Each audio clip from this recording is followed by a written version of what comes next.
दोस्तों, चाहे कलयुग हो या सतयुग, इनमें जिसने भी जन्म लिया है उसे अपने कर्मों का हिसाब किताब यहीं पर देना पड़ता है।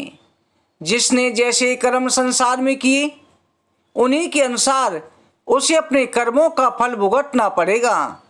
यही संसार का नियम है। इसी बात को समझाने के लिए एक छोटा सा दृष्टांत देता हूँ ताकि मैं इस बात को समझा सकूं। एक छोटा सा शहर था। उसमें एक सेठ अपने परिवार के साथ रहते थे। सेठ बहुत ही धर्म कर्म में यकीन करने के साथ साथ दयालु स्वभाव के थे। सेठ साहूकारी का व्यवसाय करते थे। उनके पास जो भी व्यक्ति उधार मांगने आता वो उसे उधार देने के लिए मना नहीं करते थे।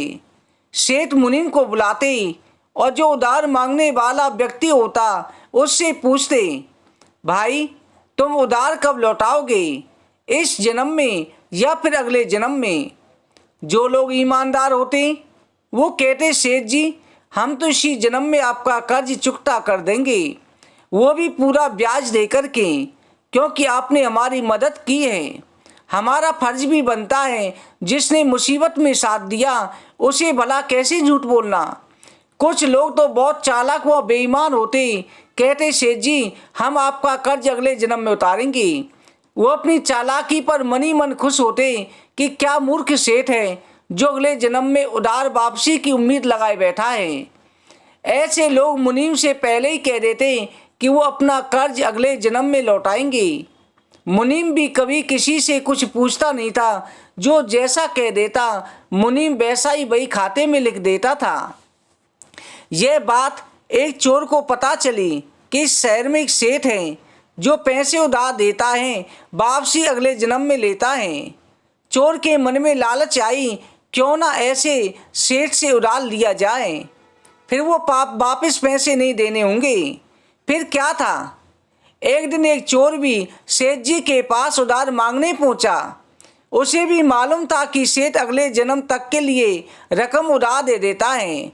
हालांकि उसका मकसद उधार लेने से अधिक सेठ की तिजोरी को देखना था। चोर ने सेठ से कुछ पैसे उधार मांगे। सेठ ने मुनीम को बुलाकर उधार देने को कहा। मुनीम ने चोर से पूछा, भाई इस जन्म में लौटाओगे या अगले जन्म में। चोर ने कहा, मुनीम जी मैं ये रकम अगले जन्म में लौटाऊंगा। मुनीम ने तिजोरी खोलकर उसे पैसे दे दिए।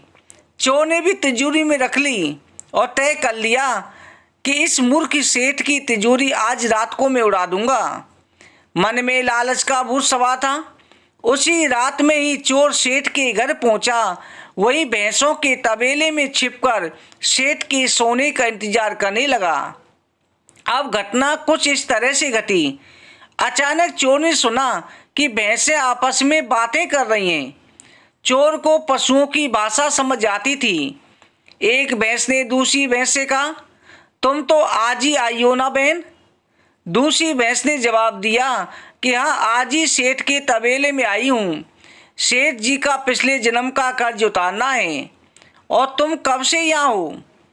तो पहली भैंस ने पलट कर कहा, नई भैंस को बताया कि मुझे 3 साल हो गए बहन, मैंने सेठ जी से कर्ज लिया था यह कह कर के कि अगले जन्म में लौटाऊंगी।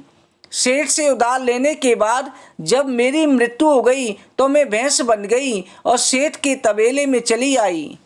अब दूध दे कर के उसका कर्ज उतार रही हूँ। जब तक कर्ज की रकम पूरी नहीं उतर जाती तब तक मुझे यहीं रहना होगा। इस तरह की दोनों भैंसों की बातचीत चोर सुन रहा था और उसके होश उड़ गई।